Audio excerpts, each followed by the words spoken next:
दोस्तों का फिर से आप सभी का बहुत बहुत स्वागत है आपके अपने YouTube चैनल सैनिक हार्डवेयर पेंट्स एंड इलेक्ट्रिक में। फ्रेंड्स, आज से कुछ टाइम पहले मैंने अपने YouTube चैनल पे एक वीडियो अपलोड किया था कि पेंट के व्यापार में कभी भी आप किसी भी डीलर के नीचे काम मत कीजिए, यानी कि किसी भी कंपनी का आप सब डीलर ना बने। उस वीडियो को अपलोड करने के बाद में काफ़ी सारे लोगों ने उस वीडियो को देखा है, फिर भी जो है आज के डेट में इतने सारे क्वेश्चन आ रहे हैं, इतने सारे कमेंट किए जा रहे हैं, यहाँ तक कि जिन्होंने मेरा नंबर लिया है, नंबर एक्चुअली मैं आपको बता देता हूँ, जिन्होंने प्लैटिनियम मेंबरशिप लिया हुआ है नंबर उनको अवेलेबल है, वो भी पूछ रहे हैं कि सर आप एक बार बताइए, वो आखिर मेरे मुंह से सुनना चाहते हैं कि सर एक बार बताइए सर मुझे डीलरशिप नहीं मिल रहा है, मैं क्या सब डीलर बन जाऊँ। इतना समझाने के बावजूद भी फिर भी लोग जो है गड्ढे में गिरना चाहते हैं। अब कोई किसी का मन ही है गड्ढे में गिरने का, तो फिर मैं कहाँ तक बचाऊं, कहाँ तक मैं रोकूं।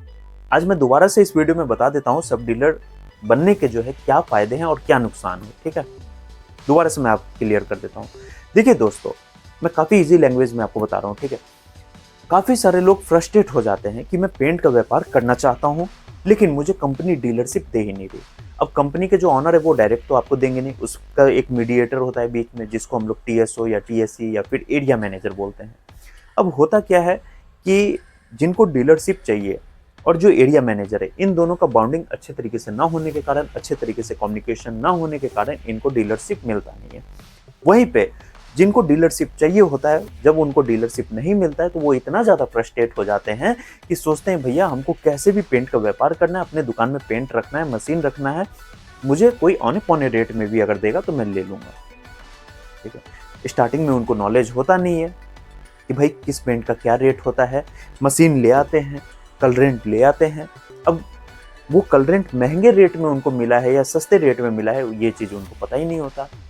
और वहीं पे जो डीलर होते हैं उनको प्रलोभन देते हैं, आओ भाई हम जो है आपको सब डीलर बना देते हैं, हम जो है आपको कंपनी से मशीन दिला देते हैं, कंपनी से कलरेंट दिला देते हैं, कंपनी से पेंट दिलवा देते हैं, आपका व्यापार चल पड़ेगा और आप जो है दिन दुगुना रात चौगुना जो है आप पैसा कमाने लगेंगे। यही होता है ग्राउंड लेवल पे। ठीक है, इसीलिए लोग सब डीलर बनने के फिराक में ज़्यादातर रहते हैं। अभी देखिए दोस्तों, हमारे भारत में अगर देखा जाए जिस कंपनी का सबसे ज़्यादा पेंट बिकता है वो है आपका एशियन, बर्जर और नैरोलैक। किसी भी स्टेट में चले जाइए, किसी भी डिस्ट्रिक्ट में चले जाइए, एशियन, बर्जर, नैरोलैक। बस अंतर ये है, किसी डिस्ट्रिक्ट में जो है, किसी डिस्ट्रिक्ट के मार्केट में एशियन का सबसे ज़्यादा डिमांड है, लेकिन उसी के बगल वाले डिस्ट्रिक्ट में आप देख लीजिए वहाँ पे बर्जर का ज़्यादा डिमांड है। ऐसा है मार्केट आज के डेट में। कहीं पे जो है नैरोलैक का सबसे ज़्यादा डिमांड है। अब होता क्या है कि मान के चलिए आपके एरिया में, उदाहरण के तौर पे मान के चलिए आपके एरिया में एशियन का सबसे ज़्यादा डिमांड है, आपको चाहिए डीलरशिप। आप क्या करते हैं, हाथ पांव मारते हैं, बहुत कठिनाई का सामना करते हैं, कैसे कैसे करके एरिया मैनेजर का नंबर आप निकलवाते हैं, उपाय करते हैं, नंबर लेते हैं, आप उनसे कांटेक्ट करते हैं, उनको बोलते हैं कि सर मुझे जो है डीलरशिप चाहिए, मैं एशियन पेंट कंपनी के साथ में काम करना चाहता हूँ। पहले तो आपसे पूछेंगे कि कहाँ पे आपका लोकेशन है, आप शॉप आपका कहाँ पे है, फिर जो है वो आपको डायरेक्टली मना कर देते हैं कि नहीं सर, एक्चुअली वहाँ से कुछ ही डिस्टेंस पे हमारा एक ऑलरेडी पहले से डीलर बैठा हुआ है, हम आपको डीलरशिप नहीं देते हैं। फिर जो है आप कितना भी उनको रिक्वेस्ट करते हैं, कितना भी कुछ करते हैं, आपको नहीं मिलता है। फिर जो है आप किसी डीलर के पास में जाते हैं और उनको बोलते हैं कि हम काम करना चाहते हैं। वही डीलर जो है आपको फिर बताएगा कि आप काम कर सकते हैं, हमको मशीन भी मिल जाएगा, हम जो है आपको सब डीलर बना देते हैं। लेकिन अब इस बात को आप लोग जान लीजिए, एक बार अगर आप किसी कंपनी के सब डीलर बन जाते हैं तो फिर लाइफ में दोबारा उस कंपनी के आप डीलरशिप नहीं ले सकते हैं, उस कंपनी के आप डीलर नहीं बन सकते हैं। पहले तो इस चीज को आप लोग जान लीजिए। ठीक है, अगर मिलेगा भी तो आपके फॉर्म का जो नेम है, यानी कि आपके शॉप का जो नेम है, आपका जो जीएसटी, वो सारा कुछ बदलना पड़ जाएगा। फैमिली में किसी और मेंबर के नाम से आपको लेना पड़ेगा, तब जो है आपको डीलरशिप मिलेगा। इसलिए दोस्तों कभी भी आप लोग सब डीलर ना बने। अब मान के चलिए आपके एरिया में एशियन पेंट का सबसे ज़्यादा डिमांड है, अगर आप गलती से सब डीलर बन गए तो लाइफ में आप दोबारा से आप डीलर नहीं बन पाएंगे। ठीक है, वहीं पे सब डीलर बनने के क्या नुकसान होते हैं इस बात को आप लोग जान लीजिए। सब डीलर का मतलब होता है कि आप किसी डीलर के नीचे में उनसे मटेरियल लेके, उस डीलर से माल लेके आप काम कर रहे हैं। अभी का जो मार्केट है वो है कंपटीशन का। हम लोग जो है डायरेक्ट कंपनी के डीलर हैं, हम लोग जो भी मटेरियल मंगवाते हैं कंपनी के डिपो से मंगवाते हैं। ठीक है, कंपनी के थ्रू हमारा माल आता है, हम किसी भी डीलर से मटेरियल नहीं खरीदते, डायरेक्ट जो है हमारा कंपनी से मटेरियल आता है।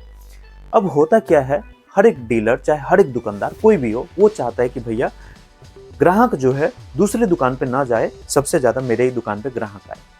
वो यही चाहते हैं, इसलिए वो जो है मटेरियल का रेट इतना तोड़ के बेचते हैं, यानी कि इतना कम से कम में बेचते हैं, भले उनको प्रॉफिट हो या ना हो, फिर भी जो है इतने कम से कम रेट में बेचते हैं ताकि कस्टमर का फुटफॉल बढ़े, कस्टमर खाली उन्हीं के पास में आए, दूसरे दुकान पे ना जाए। अब मान के चलिए अगर आप मेरे सब डीलर बन जाते हैं, मैंने आपको सब डीलर बना दिया एशियन पेंट का, कल होके मैंने आपको मशीन भी प्रोवाइड कर दिया, मैंने आपको मटेरियल भी प्रोवाइड कर दिया। अब मैं क्या देख रहा हूँ कि कस्टमर का फुटफॉल जो है आपके दुकान में ज़्यादा है, यानी कि कस्टमर आपके पास में ज़्यादा पहुँच रहे हैं। मैं क्या करूँगा, मटेरियल का जो रेट है वो बढ़ा दूंगा। ठीक है, जिस पेंट को मैं 200 रुपये में आपको दे रहा हूँ, उसका जो है मैं आपको 230 240 में आपको देना शुरू कर दूंगा। फिर आप लोग, ये भी आपके मन में चल रहा होगा कि भैया 230 240 में अगर आप देंगे तो हम कहीं और से ले आएंगे। ठीक है, कोई बात नहीं, आप कहीं और से ले आए, आपके पास में मटेरियल आ गया, लेकिन ये जो आपका मशीन है इसमें जो कलरेंट डलेगा ये आपको फिर कौन देगा? कलरेंट लेने के लिए तो फिर आप मेरे पास में आएंगे। कलरेंट, जिसका एक कलरेंट का कॉस्ट आता है 700 750 800 रुपया, उसको मैं आपको दूंगा 1000 रुपये में। आपकी मजबूरी है, अगर कलरेंट आपके पास में नहीं है तो मशीन किसी काम का नहीं है, मशीन आपका चलेगा ही नहीं, आपका कलर बनेगा ही नहीं। और जब कलर नहीं बनेगा, आपके जो भी वॉल के जो पेंट होते हैं, जब आपका वो पेंट ही नहीं बनेगा तो कस्टमर आपके पास में कहाँ से पहुंचेगा? कस्टमर मेरे ही पास में आएगा, है ना। घूम फिर के तो कस्टमर आपके दुकान से जो है वो मेरे ही पास में आने वाला है। इसलिए दोस्तों, कभी भी किसी भी कंपनी के आप सब डीलर ना बने। डीलरशिप जो है वो आज नकल मिल ही जाता है। अब कैसे मिलता है वो भी मैं आपको बता देता हूँ कैसे मिलता है। हालांकि उसके ऊपर मैंने वीडियो बनाया हुआ है, जो भी प्रोसेस होता है वो सब कुछ मैंने बनाया हुआ है, लेकिन इसमें मेन जान डालने वाली जो बात है वो मैं आपको बता देता हूँ। देखिए फ्रेंड्स, कहीं ना कहीं देखा जाए, आप फ़ोन पे अगर कोई अनजान आदमी जब बात करता है तो उतना हमें रुझान नहीं होता है, लेकिन जब हम लोग आमने सामने इंटरेक्ट होते हैं तो एक अलग ही जो है इंटरेस्ट बनता है बात करने में, है ना। अभी जैसे कोई अनजान आदमी मुझे कॉल करेगा तो हाँ भाई क्या काम है, कैसे है, ये है वो, बस। लेकिन आमने सामने जब हम मिलते हैं तो एक्स्ट्रा बातें भी होने लगती है और कुछ रुझान और ज़्यादा बढ़ जाता है।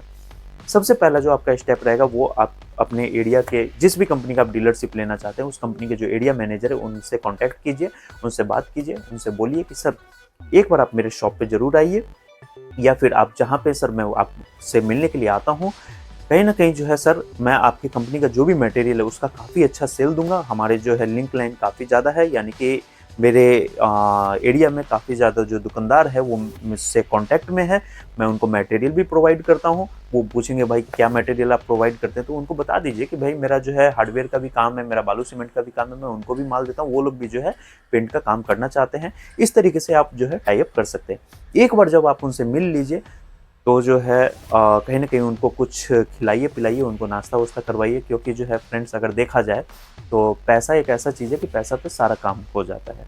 ठीक है, तो उनको कुछ खिलाइए पिलाइए, कुछ मिठाई वगैरह दीजिए, और जो है कुछ समझ ही रहे हैं, यानी कि एक आध दो हरी पत्ती जो है उनके हाथ में दीजिए और बोलिए कि सर रिक्वेस्ट है प्लीज़ मेरा भी काम करवा दीजिए। इस तरीके से आप आमने सामने जब इंटरेक्ट होकर जब काम करेंगे, उनको जब कुछ खिलाएंगे पिलाएंगे, तब जो है आपको बहुत ही आसानी से डीलरशिप मिल जाएगा। और जब डीलरशिप आपको मिल जाएगा फिर तो कोई टेंशन ही नहीं है। इसलिए दोस्तों, कभी भी किसी भी कंपनी का आप सब डीलर ना बने, डायरेक्ट आप लोग डीलरशिप लीजिए, ताकि आपको कंपनी से मिलने वाले जो भी बेनिफिट्स है, सारी कुछ जो चीज़ें हैं वो आपको हमेशा मिलते रहे। कंपनी से गिफ्ट आइटम भी मिलते हैं, क्या आपको डीलर देगा गिफ्ट? आपके नाम का जो भी गिफ्ट आएगा, आप जितना भी मटेरियल सेल करेंगे, वो आपके बेनिफिट जो है, आपका बेनिफिट जो है वो डीलर को मिलेगा। अब मान के चलिए कोई गिफ्ट आएगा, वो डीलर क्यों देगा आपको, है कि नहीं? इसलिए दोस्तों मैं बार बार कह रहा हूँ, कभी भी किसी भी कंपनी का सब डीलर ना बने, डायरेक्ट डीलरशिप लीजिए। तो चलिए दोस्तों, आज के इस वीडियो में बस इतना ही। मैं आशा करता हूँ आज के इस वीडियो से आपको कुछ सीखने को मिला होगा। अगर वीडियो पसंद आए तो वीडियो को लाइक कीजिए, साथ में चैनल को भी सब्सक्राइब कर लीजिए, बेल आइकन को दबा लीजिए, ताकि आगे भी इस टाइप की जो भी नॉलेज है, जो भी जानकारी है, वो आगे भी आपको मिलते रहे। साथ में हमारे व्हाट्सएप ग्रुप को भी ज्वाइन कर लीजिए, मुझे इंस्टाग्राम पे भी फॉलो कर लीजिए, लिंक मैंने नीचे डिस्क्रिप्शन बॉक्स में दिया हुआ है। मिलते हैं नेक्स्ट वीडियो में, तब तक के लिए friends goodbye and take care.